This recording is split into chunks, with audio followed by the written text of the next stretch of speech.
வணக்கம். நான் மதுரையிலேருந்து பேசுகிறேன். என்ன சொல்கிறது, இந்த மக்கள் வாழ்கிற இந்த மதுரை நகரம் ரொம்ப மோசமான சூழ்நிலையில் இருக்குது. சுத்தம் இல்லை, சுகாதாரம் இல்லை, குப்பை கூளம் அப்பா எங்கே பார்த்தாலும் கொள்ளை, மாநகராட்சி கொள்ளை, ஆஸ்பத்திரியில் கொள்ளை, ஒரு கலெக்டர் ஆஃபீஸுக்கு போனால் அங்கே காசு பணம், மக்கள் ஒழுக்கம் இல்லாத செயல்பாடு காரணம் இது இல்லைம்மா.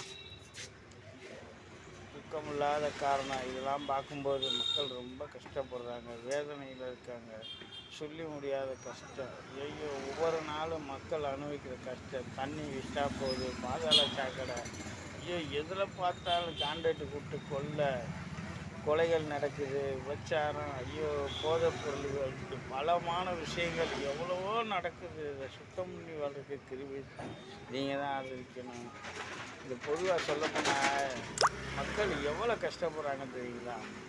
இது மாதிரி எங்கேயே அப்படின்னா சென்னை பெருநகரங்கள்லாம் எப்படி இருக்கும்? கும்பகோணம்லாம் ரொம்ப மோசம், ராமேஸ்வரம்லாம் ரொம்ப மோசம். ஒவ்வொரு ஊர்களுக்கு போய் பார்க்கும்போது மன கஷ்டமாக இருக்குது.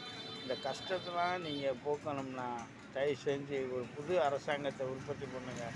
லஞ்சம் இல்லாத அரசாங்கம் கொடுக்கணும்னு ஒரு மனுஷன் விரும்புகிறான். அந்த இதை நம்ம ஏற்றுக்கிட்டு அதுக்கு நம்ம வாழ்கிறதுக்கு தகுதிப்படுத்துகிற ஒரு நல்ல அரசாங்கம் வருதுன்னா அதை நம்ம தான் ஏற்றுக்கணும். அதனால் தயவு செஞ்சு டிவிக்கு ஓட்டு போடுங்க, உசில் சின்னத்துக்கு ஓட்டு போடுங்க. இந்த நாடு நல்லா இருக்குன்னு நம்பிக்கையோடு இருங்க. நிச்சயமாக அது ஜெயிக்கப்படும். அதனால் பல நன்மைகள் உண்டாகும். தயவு செஞ்சு உசிலுக்கு ஓட்டு போடுங்க. மிக தாழ்மையுடன் கேட்டுக்கொள்கிறேன்.